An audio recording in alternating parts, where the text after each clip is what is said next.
ಯಾಕಂದ್ರೆ ಕಾಂಗ್ರೆಸ್ ಇವತ್ತು ದೇಶದಲ್ಲಿ ಕಾಂಗ್ರೆಸ್ನ ಪರಿಸ್ಥಿತಿಯನ್ನು ನೋಡಿ ಇಂದಿನ ಡಿ ಕೆ ಸುರೇಶ್ ಅವರ ನಡವಳಿಕೆಯನ್ನು ನೋಡಿದ್ರೆ ಇವತ್ತು ಅವರು ಒಬ್ಬರಿಗೆ ಇವತ್ತು ಅವರಿಗೆ 8 ಕ್ಷೇತ್ರಗಳಲ್ಲೂ ಎಲ್ಲೂ ಅವರಿಗೆ ಜನಬೆಂಬಲ ಇಲ್ಲ.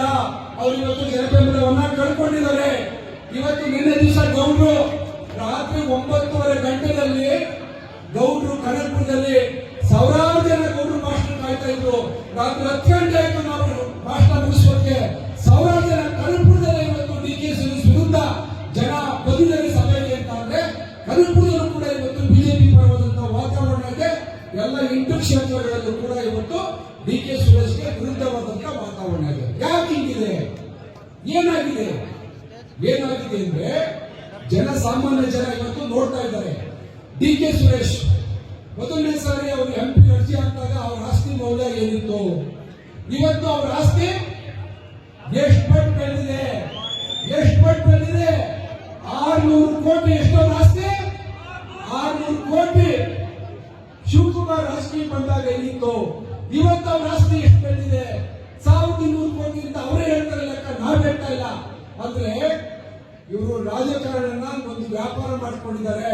ಇವರು ರಾಜಕಾರಣನ ಬಡವ ಕೆಲಸ ಮಾಡಕ್ಕೆ ಉಪಯೋಗಿಸ್ತಾ ಇಲ್ಲ. ಇವರು ದರ್ಪ ಗೌರವಿಂದ ಇರೋ ಅಧಿಕಾರದಿಂದ ರಾಜಕಾರಣವನ್ನ ಒಂದು ವೃತ್ತಿ ಬಿಸಿನೆಸ್ ಆಗಿ ಮಾಡ್ಕೊಂಡಿದ್ದಾರೆ. ಈ ಒಂದು ವಿಡಿಯೋ ನೋಡಿದೆ ನಾನು. ನನ್ನ ಡಿ ಕೆ ಶಿವಕುಮಾರ್ ಆರ್ನಗರಕ್ಕೆ ಹೋಗ್ಬಿಟ್ಟು ಹೌಸಿಂಗ್ ಸೊಸೈಟಿಗೆ ಹೋಗ್ತಾರೆ. ಅಲ್ಲಿ ಹೇಳ್ತಾರೆ, this is A business deal ಅಂತಾರೆ. ಇದೊಂದು ವ್ಯಾಪಾರ ನಮಗೂ ನಿಮಗೂ. ನೀವು ನನ್ನ ತಮ್ಮನ ಓಟ್ ಹಾಕ್ಬೇಕು, ಅವಾಗ ನಾನು ನಿಮಗೆ ನೀರು ಕೊಡ್ತೀನಿ, ಕರೆಂಟ್ ಕೊಡ್ತೀನಿ, LOC ಕೊಡ್ತೀನಿ, ಇಲ್ಲ ಅಂದ್ರೆ ಕೊಡೋಕೆ ಸಾಧ್ಯ ಇಲ್ಲ ಅಂತೇಳಿ ಡಿ ಕೆ ಶಿವಕುಮಾರ್ ಧಮಕಿ ಹಾಕ್ತಾರೆ. ಅಂದ್ರೆ ಇವರು ಇವತ್ತು ತಮ್ಮ ಏನು ಅಧಿಕಾರವನ್ನ ದುರುಪಯೋಗ ಪಡಿಸ್ಕೊತಾ ಇದ್ದಾರೆ. ಅವ್ರಿಗೆ ಗೊತ್ತಾಗಿದೆ ಜನ ಅವ್ರ ಪರ ಇಲ್ಲ ಅಂತೇಳಿ. ಹಂಗಾಗಿ ಅವರು ಇವತ್ತು ಬರೀ ತೋಳ್ಬಲವನ್ನ ಅಧಿಕಾರವನ್ನು ಉಪಯೋಗಿಸಿ ತಮ್ಮನ್ನ ಗೆಲ್ಲಿಸಬೇಕು ಅಂತ ಡಿ ಕೆ ಶಿವಕುಮಾರ್ ಎಲ್ಲ ಕಡೆ ಸರ್ಕಾರಿ ಯಂತ್ರವನ್ನ ದುರುಪಯೋಗ ಪಡಿಸ್ಕೊತಾ ಇದ್ದಾರೆ. ಬಂಧುಗಳೇ, ಈ ಚುನಾವಣೆ ನಾವಾಗಲೂ ಹೇಳ್ತಾ ಇದ್ದೇವೆ, ಈ ಚುನಾವಣೆ ಇವತ್ತು